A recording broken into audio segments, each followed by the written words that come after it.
The morning sun rose slowly over Tien's rural farm, its golden rays filtering through the dense bamboo grove that bordered the property, casting intricate patterns of light and shadow across the dusty yard where chickens scratched lazily at scattered grains, their soft clucks a gentle hum in the stillness. The air was thick with the earthy scent of freshly turned soil, mingled with the faint sweetness of ripening papayas from a nearby market stall, its striped awning a splash of color against the endless green of the rice fields stretching into the distance. A light breeze rustled the leaves, carrying with it the distant calls of vendors hawking their wares, their voices blending into a rhythmic backdrop of rural life. Tieu Nu sat on the sagging porch, her arms wrapped protectively around her son Wei, whose small body trembled with fever. His cheeks flushed a deep crimson against his otherwise pale skin. She pressed a damp cloth to his forehead, her fingers shaking as she murmured, "Hang on, my darling. We'll get you help soon, I promise." Her eyes darted toward the garden, where morning dew glistened on the leaves of her small herb patch, their delicate beauty a cruel contrast to the fear gripping her heart.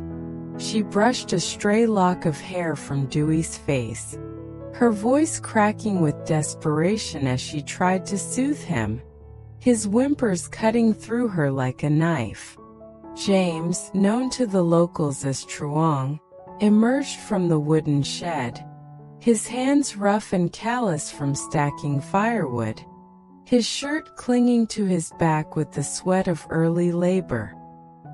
He dropped the logs with a soft thud, the sound barely registering as his gaze locked onto Tieu Nu and Wei, concern etching deep lines into his face. He wiped his brow with the back of his hand, his voice steady but laced with urgency as he knelt beside them.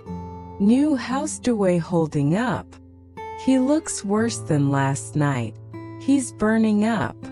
Tieu Nu's voice broke, her hands trembling as she adjusted the cloth, her eyes glistening with unshed tears. "He's so hot, Truong. Hasn't eaten since yesterday, barely slept a wink.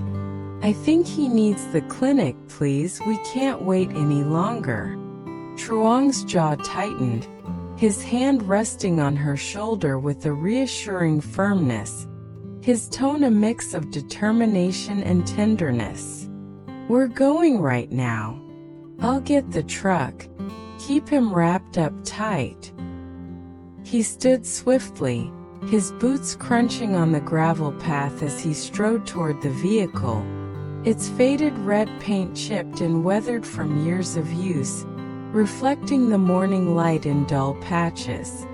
Tieu Nu cradled Wei with care, pulling a worn blanket with faded floral patterns over his shivering form, her movements gentle but hurried, her heart pounding with a mother's fear. She whispered to him softly, "We'll get you better, my love, just hold on a little longer," as she followed Truong to the truck.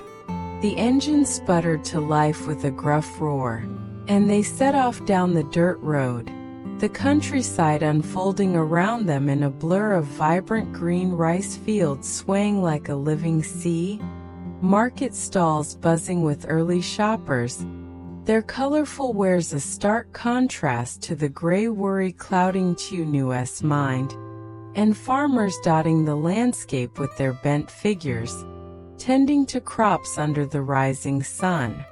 At the district hospital, the sharp scent of antiseptic hit them like a wave as they entered, the white walls glaring under harsh fluorescent lights, the waiting room a cacophony of anxious murmurs and the soft cries of children. Doctors moved with quiet efficiency, their voices calm and measured as they examined Wei, their hands gentle as they ordered a saline drip to combat his severe dehydration. Tieu Nu hovered by his bedside, her fingers entwined with his tiny hand, tears slipping down her cheeks as she watched the drip slowly hydrate her son. I should have seen this sooner. He's so weak, Truong. What if I'd waited too long? Truong stood beside her, his hand squeezing her shoulder, his voice a steady anchor in her storm of guilt. You did everything you could, Nu. He's getting the best care now. We'll get him through this. Truong stepped aside, pulling out his phone to call his mother, his eyes never leaving the medical team as they adjusted Dewey's drip with practiced precision. Ma, it's Truong. Dewey's sick. We're at the clinic. Can you grab some groceries from the market? We'll need something hearty when we're back. His mother's voice crackled through, warm but heavy with concern, her tone reflecting the weight of the news. Oh, my poor Dewey. I'll get chicken, carrots, greens, and some lemongrass for a good soup. I'll come straight to the hospital as soon as I can. He hung up, turning back to Tieu Nu with a reassuring nod, his voice softer now. Ma's bringing supplies. She'll cook for us. Focus on Dewey, okay? We'll get through this together. The room settled into a tense silence, broken only by the soft, rhythmic beeping of the monitor and Dewey's shallow, uneven breaths, each one a fragile thread tying them to hope. Truong paced by the window, his mind racing with worry for Dewey, but his thoughts were interrupted by a memory from earlier that morning. A sealed envelope he'd found tucked under the porch steps, its edges worn as if handled many times, bearing a cryptic note inside. The boy is the key. Meet at Tien Wood, John. His phone buzzed, pulling him from his thoughts. A message from Truong, his trusted colleague. Boss, John's up to something big. Heard he's got a plan to take you down. Be cautious. Truong's jaw clenched, his fingers flying over the screen as he typed a quick reply. Track him. I need details. Check into Tien Wood. He pocketed the phone, his mind now split between Dewey's frail condition and the ominous letter, its words echoing with a threat he couldn't yet fully grasp. He glanced at Tieu Nu, her face etched with worry as she watched over Dewey, and decided to keep the letter to himself for now. She had enough to bear without this new shadow, but the weight of it pressed on him, a dark omen in the already heavy air.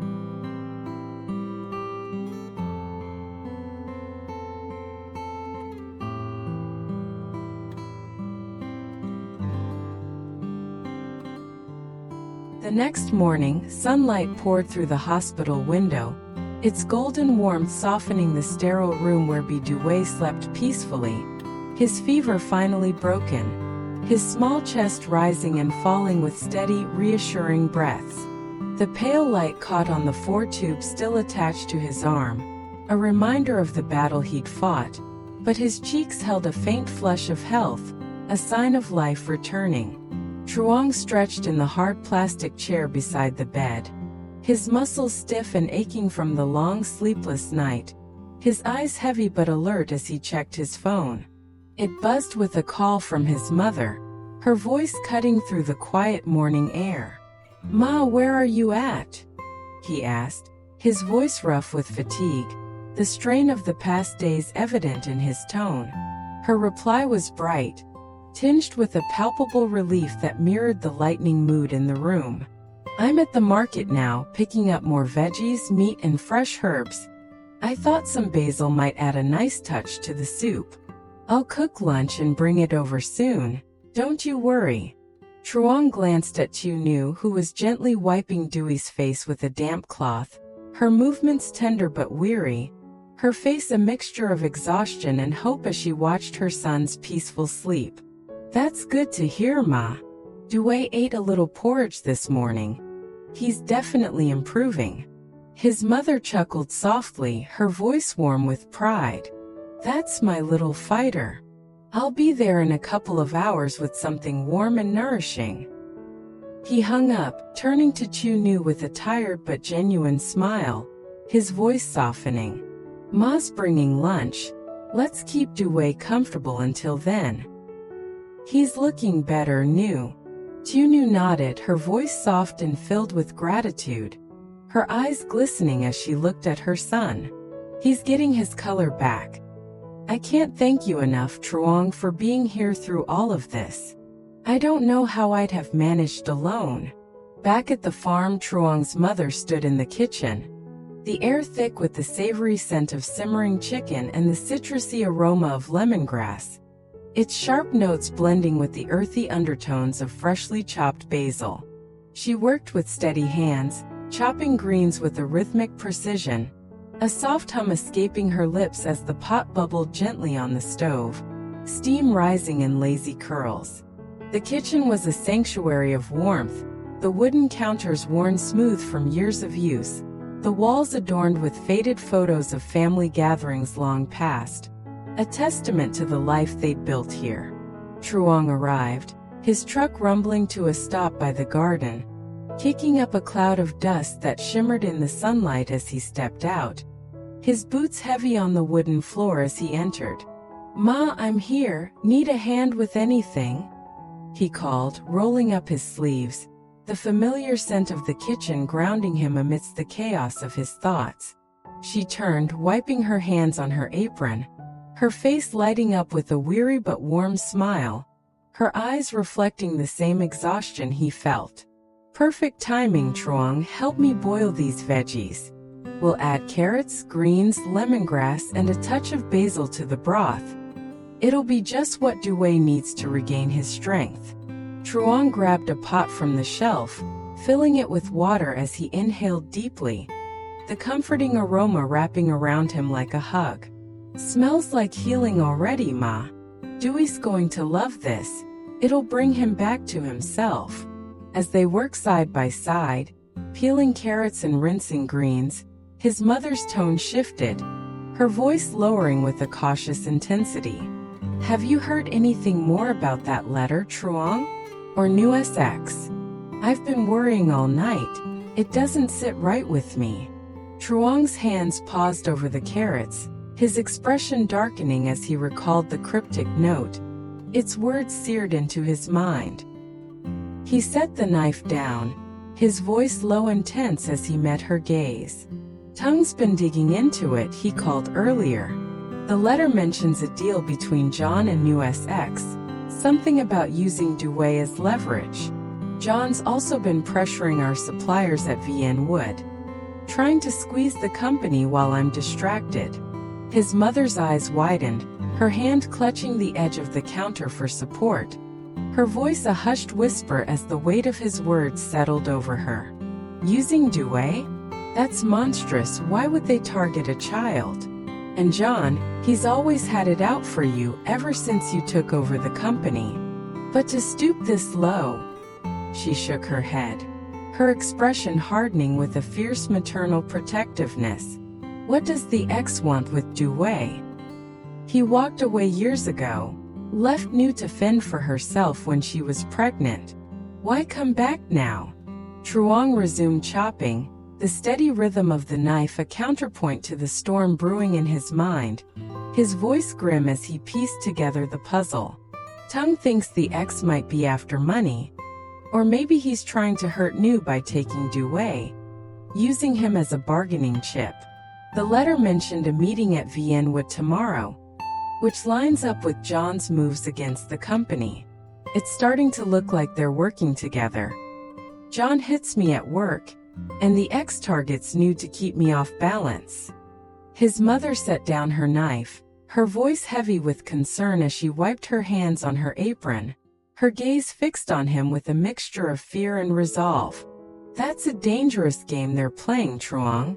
You need to be careful, John's got a grudge and that ex, he's a snake. Nu and Due can't afford more pain. Not after everything they've been through. Truong nodded, his jaw tight as he met her eyes, his voice steady with determination. I know, Ma. I won't let them near her or Due. They're family now, and I'll protect them with everything I've got. His voice softened, a rare vulnerability creeping in as he added, I've been thinking, when this is all over I want to build a life with Nu. She means the world to me. His mother's face softened, a tender smile breaking through her worry as she reached out to touch his arm. She's a good woman, Truong, a strong mother. I'd be proud to call her my daughter-in-law. They continued cooking, the kitchen filling with the comforting sense of herbs, steamed veggies, and rich broth, the familiar routine a brief respite from the tension coiling around them. Truong's mother handed him a small jar of pickled greens, her voice warm but tinged with worry. Nu loves these with her rice. Don't forget to take it along. He nodded, loading the meal into a large woven basket as they prepared to head back to the hospital, the weight of the letter and the threats it hinted at pressing on his shoulders. When they arrived, Tieu Nu's face lit up at the sight of the food, her voice thick with gratitude as she set aside the cloth she'd been using to dab Due's forehead. This smells like home. You didn't have to do this, but I'm so grateful. Truong unpacked the steaming bowls, setting them on a small table beside Due's bed, his tone gentle as he watched her. We wanted to, Nu. Let's eat. Due needs his strength and you need to take care of yourself too. You've barely rested. They shared the meal, the warmth of the soup easing the tension in the room, the soft clatter of spoons against bowls, a soothing rhythm that almost made them forget the dangers lurking outside.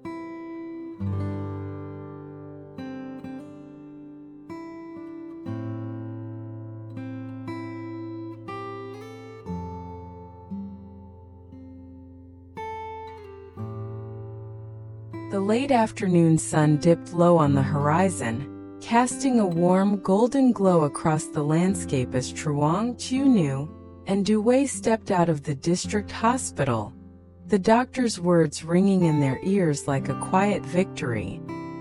He's recovered well. Take him home, but make sure he keeps up with his medicine. The sunlight caught on the glass doors behind them, reflecting a soft shimmer as they walked toward the truck, a sense of cautious hope settling over them after days of fear. Due clutched a small sun-warmed orange from the market stall they'd passed on the way out, his tiny fingers tracing its rough texture as a bright, triumphant smile spread across his face, his eyes sparkling with the joy of a child returning to life. Truong lifted him into the truck with care, his broad shoulders steady despite the exhaustion etched into his features, his voice warm as he ruffled Due's hair. You're a fighter, little man. We're going home now. Tieu Nu walked beside them, her steps lighter than they'd been in weeks, her voice soft with relief as she adjusted the blanket around Due's shoulders. He's really back to us. Thank you, Truong, for fighting for him, for being our strength through all of this. They drove toward Truong's mother's house in the city, the air growing rich with the scent of ripening fruit from roadside vendors, their carts piled high with mangoes and papayas, and the distant clucking of chickens from neighboring farms, the countryside a patchwork of green fields and golden light under the fading sun. When they arrived at the modest house, its wooden walls weathered but warm with the glow of home, Truong's mother rushed out, her eyes brimming with tears that caught the sunset's fiery hues as she enveloped Tieu Nu in a tight, trembling embrace. Nu, my dear. Seeing you with Due safe and smiling again brings tears of joy to my heart. I've prayed for this moment every night, she said, her voice thick with emotion as she held Tieu Nu close, her hands trembling with the relief of a grandmother who had feared the worst. Tieu Nu hugged her back, her voice breaking with gratitude as she leaned into the older woman's comforting warmth, her tears soaking into the fabric of her shawl. "You've been our anchor through this storm, Ma. I don't know how we'd have made it without you." Inside, the table was a haven of comfort, a testament to the care that had sustained them through the ordeal. Steaming bowls of leftover chicken soup fragrant with lemongrass, a colorful array of steamed veggies, a bowl of steaming rice, and a plate of sliced oranges, their bright hue a symbol of renewal and hope. The room smelled of herbs and warmth, the wooden walls adorned with faded family photos that spoke of happier times, a quiet reminder of the life they were fighting to protect. Dewey sat on Tieu Nu's lap, his small hands reaching eagerly for a piece of orange, peeling it with careful fingers as his voice rang out, clear and joyful. "Cam gon ba!" he exclaimed, juice dribbling down his chin as he beamed at his grandmother. Truong's mother laughed, a sound rich with love and relief, as she ruffled his hair with a tender hand, her eyes glistening with unshed tears. "Eat up, my brave little one, grow strong and healthy for us all. You've made us so proud." They ate together, the soft clink of spoons against bowls and the murmur of shared laughter filling the room with a rare, precious peace, a stark contrast to the tension that had gripped them for days. Truong's mother turned to Tieu Nu, her voice tender as she reached across the table to clasp her hand, her fingers warm against Tieu Nu's cold ones. "You've shown such courage, Nu, raising Dewey through this illness, facing every hardship with a mother's heart. I'm so proud of you, child." Tieu Nu's eyes shimmered with emotion, her voice a quiet resolve as she squeezed the older woman's hand. "I just want him safe, Ma. Safe from all of this, from the past, from everything that's trying to hurt us." Truong, sitting beside her, took her other hand under the table, his voice a steady promise that carried the weight of his determination. "He will be new, I'll make sure of it. No one's going to touch our family." But the moment of peace was shattered as Truong's phone buzzed on the table, its vibration a jarring note that pulled him back to the threats they couldn't escape. He glanced at the screen, his expression darkening as he saw Tung's name, and stepped outside, the evening sky deepening into a rich purple as the first stars began to pierce the darkness. The cool air carried the scent of the garden's night-blooming jasmine, its sweetness a stark contrast to the tension coiling in his chest as he dialed Tung back. "Tung, what's the latest? What've you got?" he asked, his voice tight with urgency, his breath visible in the chilly air. Tung's response was a rush of grim news, his words sharp and urgent. "The letter's clear now. John and the ex are meeting at Vienwood tomorrow morning. They're planning to use Dewey to force your hand, threaten Nu to get to you. John's telling suppliers you're unreliable, trying to tank the company while the ex stirs trouble. I've got a contact in the police. They're ready to move if you give the word." Truong's fist clenched at his side, his tone turning cold as steel as he processed the information, his mind racing with plans. "I'll be at Vienwood at dawn. Confront them myself and end this. Coordinate with the police. Have them ready to arrest the ex on sight. We can't let them get near Nu or Dewey." He hung up, his gaze fixed on the horizon where the last sliver of sunlight faded, his resolve hardening into an unyielding force.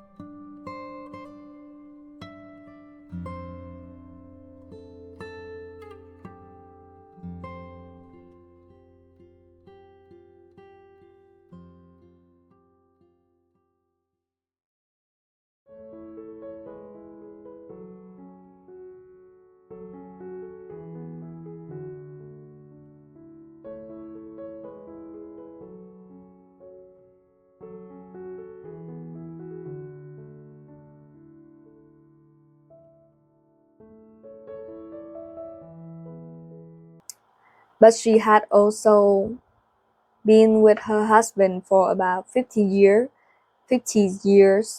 She talked of how they met and what their life had been like, and I could tell by her stories and the warmth of her tone of voice that she too had a happy marriage. Then it was my turn, um, and all I could do was cry as I told the story of my own husband's battle with cancer and chronic pain. As unquote, I'm used to asking people what they have learned from their experiences, so it was natural for me to ask her for advice on what happened her deal with the crushing grief. Obviously, she has been doing something right to be so full of vitality and joy after such a short time. She described it, her travels around the